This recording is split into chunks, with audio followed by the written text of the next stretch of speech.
Hey everybody, Bar Matson here at MotorcycleUSA.com, and we're testing the Vespa GTS 250. It's actually a replacement for the popular GTS 200. It's been around for a couple years now. It was Vespa's largest displacement scooter, although they've just barely released a 300 version. As you can see, the GTS 250 has the trademark Vespa Styling, which includes the sheet metal frame, but it's what's on the inside that counts with the 250. It's got a 244cc Quasar engine. Quasar stands for quarter liter smooth augmented range. And it's a 4-stroke, 4-valve single.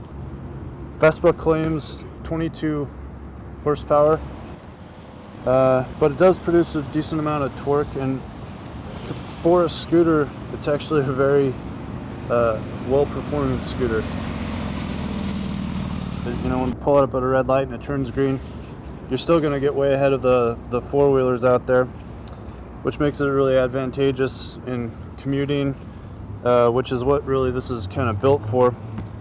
But you can also hop on the freeway if you need to, which is a real asset, I think, for an American marketplace. As far as the suspension goes, it's got an interesting front. It's a single arm with a single shock. Out back you got dual shocks, and this is actually adjustable for preload.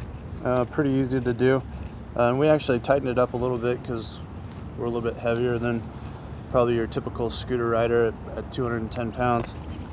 So to go with that suspension, you got 12-inch wheels, which are large for a scooter. It's really good performance for, you know, regular roads.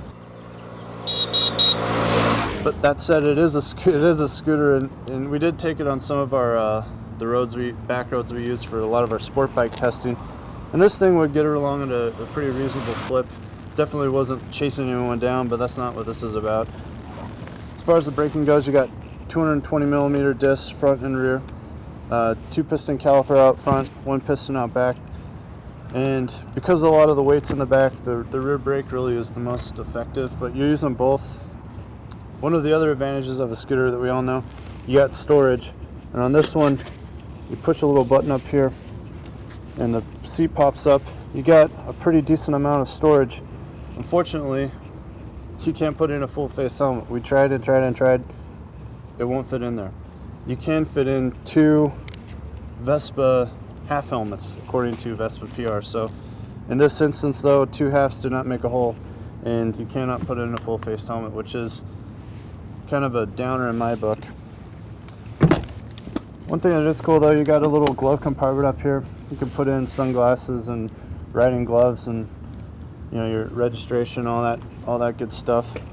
All told, we've been riding this thing pretty steady. We've been commuting on it for 2 months now, 500 miles, and it's actually a lot of fun to ride. You know, you're not going to save a ton of money with this thing. As far as gas goes, you get 59 miles a gallon, which is still really good.